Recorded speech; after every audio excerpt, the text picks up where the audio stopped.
The title of my talk is Tim Talks About Politics and Other Things That Are Probably a Bad Idea to Talk About in Front of All These People. And I want to start with, why am I even writing about politics? I don't like politics. I like writing about the science and tech and the future and procrastination and things that interest me. But as I'm thinking about the future and all this awesome stuff that we could have, I started to have a bad feeling. I would think of society kind of like a giant organism. And this is how I always grew up assuming that society was like. It's like a big grown-up. But when I looked around, it looked more like a poopy pants 6-year-old who dropped its ice cream. And I feel like this is what a lot of people are kind of getting at in these talks. You know, we're talking about kind of all this crazy polarization and, you know, mobs and all. And to me, I just look out and I see this. I see kind of reverting, and then people are acting like they're in middle school, and like, you know, we can't communicate, and what's going on. So I started putting my mind to this. Now, what was the problem?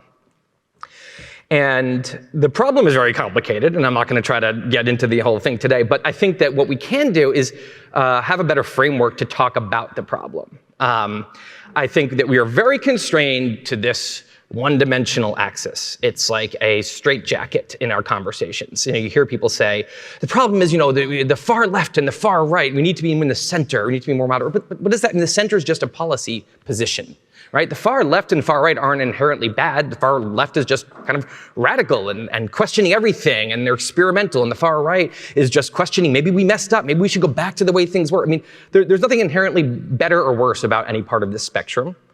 But we're using these words to try to get at something else. We say centrist, moderate. We don't really mean in the middle of the spectrum. I think we're talking about a different axis. I call it the ladder. So I think bringing our political discussions into 2 dimensions can be hugely helpful. Now, sometimes you'll see like the political compass, you'll see, you know, politics in 2D, but that's still all what you think. That's all, you know, different ways to look at what you think about politics. The ladder is a how you think axis. So there's some nuance to it. It's a spectrum, but for our purposes, let's just focus on the 2 kind of core ideas here. There's high-rung political thinking and high-rung politics, and low-rung politics. So the high rungs, you can kind of divide into high-rung progressivism and high-rung conservatism, which I kind of think of as like 2 arguing giants. Like they're like, the collective efforts of high-rung progressivism and conservatism are kind of like lawyers in a courtroom.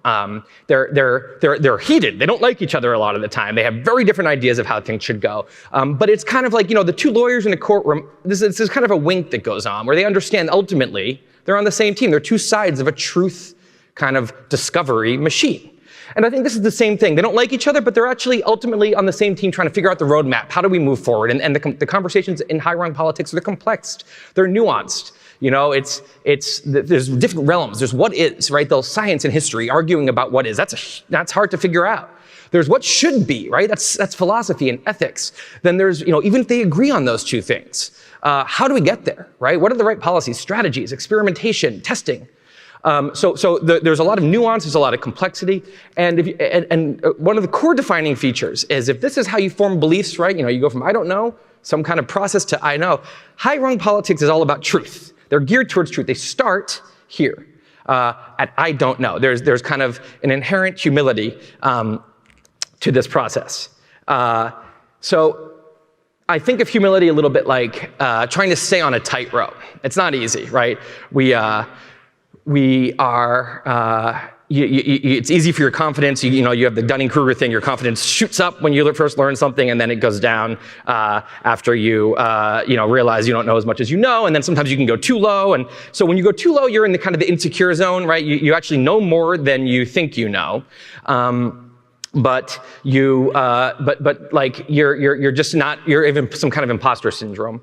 Above the line, we're in the arrogant zone. Very common in politics, obviously. Where you think you know more than you really actually do. You could even measure it. Like, this is how much you're full of shit. How much above, like the amount above the line you are. And in high-rung politics, look, no one is great at staying on the tightrope. It's very hard, but the culture of high-rung politics is helpful because it can actually, it humbles you because people will disagree with you. And it's cool in kind of a high-rung political culture to be humble. Like if you say, I don't know, or you say, yeah, I haven't thought about that issue, that makes you seem smart in high-rung politics, right? So it's encouraged. Whatever the culture finds cool, we're going to do more of. A core thing about high-rung politics, we don't identify with our ideas. So I think of, ideas when you're in this zone are like a machine that you built. It's like a hypothesis, right? You put the boxing gloves on, you let your friends kick it. Go to town, you throw it out there, people try to argue with it. The besties are big on this, right? They love an opportunity, relish an opportunity to just tell the other person they're wrong, or here's why you're biased, or here's why you're being hypocritical. And this is what high-rung politics is about. No one takes it personally. You're just kicking my machine, and I'm saying, I bet my machine can stand up to it, and they're saying, I bet it can. And if it does, man, I just got more confident, because I just realized this thing is pretty strong. If they break it, it doesn't feel good, but I just got a little smarter. I just got a little bit less dumb because I learned something I was wrong about. So they're kicking it, and you're watching them box as dialectic when you watch them box together. Sometimes you play devil's advocate. You take the bat to your own idea. This is kind of how you move up that humility tightrope to a more knowledgeable place. Principles-wise, one of the things that defines high-rung politics is consistency. It's not, again, there's left, right, center, so the principles will totally vary, but there's consistency either way. So, classic example Elon talking about yesterday, free speech doesn't count to value to fight for the free speech of people who you agree with. Every single person in history has had that principle. That's the yellow zone. It's very easy to support your principles when it's also supporting your team. The challenge comes when it's not, when it's people you don't like saying things you don't like, for example, or when it's your team trying to shut down the free speech of others and it's wrong even though you do hate that speech. That's when you have to choose green zone or orange zone. High-rung politics is great about staying in the green zone. You will see them go against their own team all the time if it doesn't jibe with their principles. I think if you take a big step back, this thing again it gets heated. This isn't people mistake high-rung politics that we should be all kind of withdrawn and irrational. But I think it's actually also it can be very passionate, very emotional, very heated. People care deeply in high-rung. They can form coalitions and do marches and stuff like that. It's just that they care about truth. They're consistent with their principles. They don't identify with their ideas. They like to argue. And ultimately, it's a positive-sum game with a positive effect on the country. This is what drives the country forward. Right? In the Science Academy, this is what drives knowledge forward, right? This is what drives innovation forward, is people able to disagree. Now, we get to the other thing that is low-rung politics. Low-rung politics, I have a name for it. I call it political Disney World. And I call it that because it's a land of rainbows and unicorns and a bunch of people who will not change their mind under any circumstances. It's a land of good guys and bad guys. The good guys are angels, perfectly righteous. The bad guys are awful in every possible way. And the good guys have good ideas, and the bad guys have bad ideas. And there's a checklist. In high-rung politics, if someone tells me their position on guns, I have no idea what their position is on climate change, or on abortion, or on immigration. In low-rung politics, you hear one position from someone, boom. You can just look at their demeanor, and I know every single position they've got on every single issue. The same concept in low-rung politics. Again, no one thinks they're in low-rung politics, so people there will think, yeah, of course, I value truth, but they don't. They're actually starting at I know. They start at the checklist item, and now they say, well, I have to prove this is correct. So when they read an article, they won't read the article, but if they read the article that disagrees with them, they have a brick wall in their head about, this can't be true, this person is biased, this is ad hominem, whatever. And when they read an article that agrees with them, when they hear an opinion, there's all that skepticism disappears and suddenly it must be true. Yes, of course. So I talked about high-rung politics. It's like the ideas are like machines, right? It's not, you don't get sensitive about it. You kick the machine, right? Low-rung politics, it's like a baby, a very cute baby who you love so much. So people's ideas, they're sacred in low-rung politics. And this is why, you can kick a machine and that's no big deal. If you kick a baby, you're an asshole. And so on the high rungs, people can disagree. You have two axes here, decency and agreement, and they're totally different. Right? You can have people that disagree with you that are awesome, and vice versa. You can have people that agree with you and they're assholes. But in low-rung politics, it's very simple. People who agree with you, they're good people. People who don't, they're assholes. So this is, what it comes down to is, you have a high-rung discussion and it kind of looks like this. They're examining things. Low-rung discussion, it's like, fucking shit, that's a cute baby. God, it's such a good baby. How awful are people who don't like the baby? So awful, right? This is very common. If you listen to a low-rung political discussion, this is essentially what's happening. They're sitting around and they're talking about how right they are and how awful the people and dangerous the people are who disagree with them. And they'll just talk about that forever and ever and ever. Principles, same idea here. You actually stick with the left circle. You'll constantly, giveaway here for low-rung politics is that when it's not convenient yellow circle territory, they will almost always jump over to the orange circle. You'll have, again, so free speech you'll see is a perfect litmus test. If as soon as it's free speech, people you don't like, all those principles disappear. We can, how about COVID marches? People are completely worked up about lockdown marches in right-wing states. As soon as it's marches for racial justice, all good, all good. This is a public health crisis, right? That's orange material. How about all the people who are super anti, immigration policies and surveillance policies and foreign policy and debt issues? And then as soon as it's the other president now, your president's in office, all those same policies stay and you're fine with them. The classic example, the debt was the worst thing in the world during Obama's presidency. And then Trump comes in office, starts doing these tax packages that are adding to it, and suddenly it's no problem. So there's endless examples here. If high-rung politics is kind of this positive-sum game, low-rung politics, I see it much more like two screaming giants. If the high-rung kind of emergent property is intelligence and progress, the low-rung emergent property is just strength and fighting for power. It's a battle of good versus evil, and the big goal is not trying to create a more perfect union. Again, they think that's the goal, but the big goal really is beating the bad guys. It's a zero-sum game that ultimately has a negative effect. So I know I just threw a lot at you because I wanted to kind of cover the different bases of this to give a feel for what I'm talking about here. This is the framework that I think is very useful. I've been living with it now for a few years. I've been having conversations with it, and I find that it clarifies a lot, and it helps with a lot of things. Like, for example, if you just think it's a horizontal axis, so as I said, you mistake that the far left and right must be the problem, but it's not. It's the low rungs that are the problem. That's actually what people are trying to say. The moderate centrist, thing, that's not what they're actually trying to say. They're trying to say high rung, which can span the horizontal axis. There's more than one tug of war going on. We think if you just have one axis, well, it's left versus right, and that is a tug of war, both in the high and low rungs. That is, they are fighting for what they want. But there's a tug of war going on from the north and south as well. The progressive, I know a lot of people in here probably are thinking, I'm in that upper left guy. That's my guess. And if that's true, and it might be true, you do have a tug of war going on against that upper right guy. You also have a tug of war going on against that lower left guy. This is the thing that I think is important to realize is when you have this, that the people who are on your team, they also hate Trump or whatever, they might be actually like the biggest impediment to what you care about politically. They undermine the progress of what you care about. It also can enhance kind of collaboration because if you're not one of those upper giants, the other upper giant is a lot more on your ultimate team, if you take a big step back, than the lower giant that wears the same color. So once you start to think this way, I think it helps to kind of loosen some of the tribalism and give some nuance to our discussions and give some nuance to what we're trying to do. Now, the story I wanted to talk about here is that this is okay. This is normal, by the way. This is not a problem. Every democracy in the world will have this.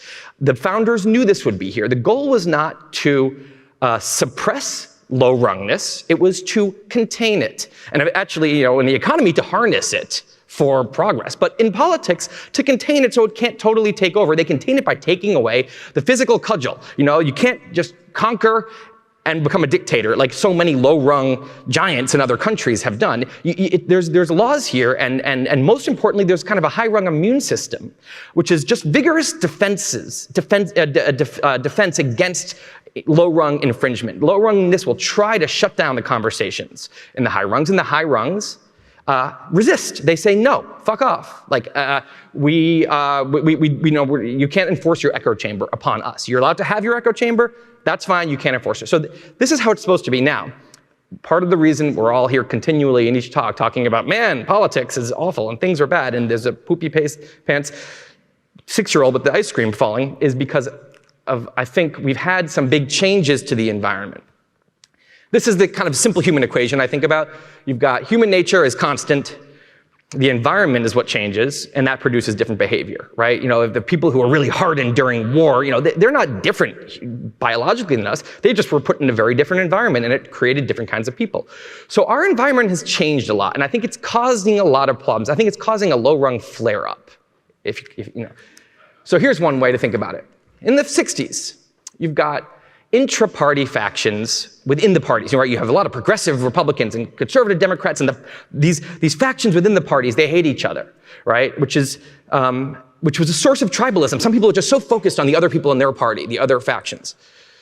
There's the national parties like we have that we talk about a lot today, Republicans and Democrats nationally. That was a source of tribalism. And then there was this, USSR, and also before that Hitler. Like there were all these, scary foreign enemies that created this kind of macro tribalism on the national level. So you have patriotism, which is one kind of tribalism, but it also unifies down below. And the intra-party factions might actually cause the national parties to collaborate sometimes. So it's not that people were less tribal, it's that tribalism was distributed.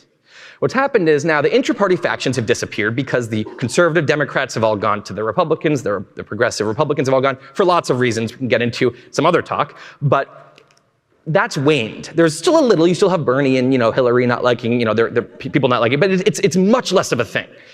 Likewise, you still have, Russia, but mostly that's not the focus. In fact, the focus is so not here that when there's a foreign thing now, usually we'll just use it as like political fodder for our national debate. The Russians are on their side. No, they're on their side, right? I mean, there's no patriotism that unites anymore.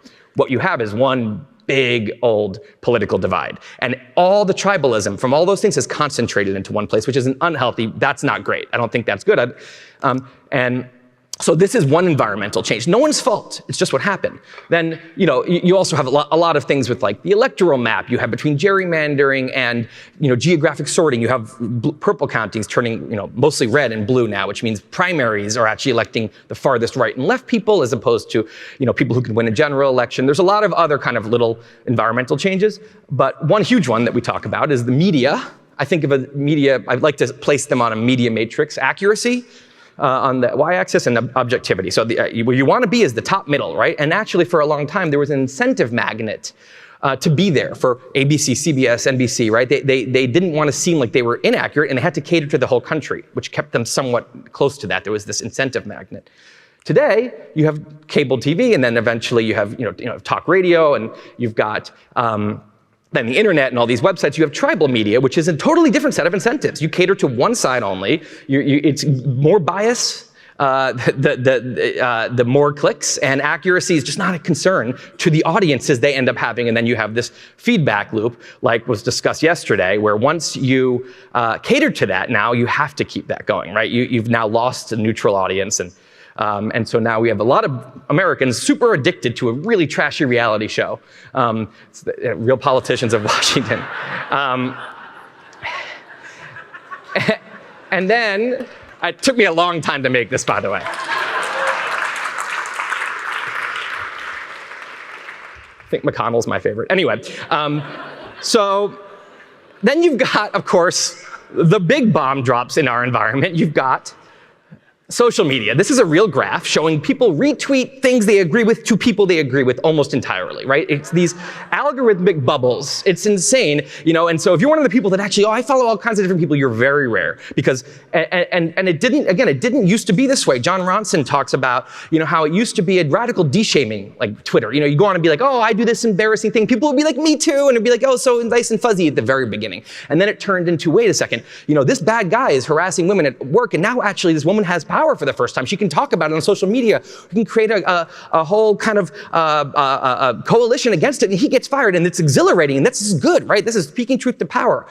Problem is, now people are exhilarated, and they're saying, who's next, right? And you have this new source of power, which again, can be used for good, but it's gotten picked up by a lot of the low-rung tribes who have started to use this cudgel, not started, it's been a while now, creating mobs to actually enforce low-rung politics. And what happens is you end up with high-rung world very scared, kind of caught off guard.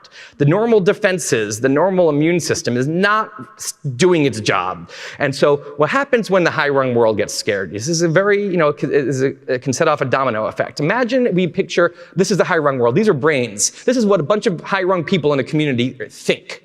They all think different things based on the color, right? Now, if we draw a circle around them, this is imagining what they're saying is the circle's color. So here is the perfect high-rung community, right? Everyone is it's a diverse, thinking, and they're saying what they're thinking, and it connects together into this super brain, and it's awesome, right? But now, maybe the social media cudgel, maybe something else starts to be a little bit scary, and this one group starts to say, the only opinion that's okay is the orange opinion. Anyone who says anything other than the orange opinion is an awful person. The high-rung immune system is supposed to kick in and say, cool, fuck off. If it doesn't say that, everyone starts getting scared, and then cowardice starts to spread. And before you know it, everyone's just saying the orange out loud, even if they don't agree with it. No one wants to outwardly say what they think anymore. And the problem is, you can't actually see what's going on in the brains. You only know what people are thinking based on what they're saying. So all people see is this. So if you're this guy, who actually has one opinion and actually is full of diverse thinking around them, they don't know that. They assume it must look like this. Everyone starts to feel like, I'm the only one who thinks this. I'm the only one who doesn't like this movement or this politician or whatever. And the group intelligence that's so awesome about high-rung politics, it disappears. I think what we're seeing is why are things so bad? I don't think it's because we moved to the far right and far left. I think it's because you have a low-rung flare-up generated by changes of the environment, and the high rungs have been caught off guard by really rapid environment changes, and they've just disappeared. They've shrunk away. And the low rungs are running, buck wild. You can see this on the right, I think mostly in Washington. You see the debt ceiling, being used as a weapon in a way that should never happen. You see McConnell and the Senate not putting through a Senate candidate, a Supreme Court candidate because it's the last year. Totally unprecedented. That's not the rule. And then 4 years later, they go and they put their own candidate through. This is low rung shit. Of course, Trump with the election. I mean, Reagan's big thing was, the peaceful transition of power is what makes us special. And, Trump, of course, is the exact opposite. On the left, I think we see it less in Washington and much more in culture. I think wokeness is two things. It's a far left ideology, and it is far left. It's, postmodern and it's Marxist. And that's fine. You can have those things in the high rungs. The thing that makes wokeness low rung is the way they treat others. You can go and have your own. You can have your own echo chamber and do it with the woke mantra is, what a low-rung person in a liberal country is supposed to say is, I don't like these ideas, so I won't listen to them. What you're not supposed to be able to say is, I don't like the ideas, so no one is allowed to listen to them, right? A disinvitation on campus, which has become very common, right?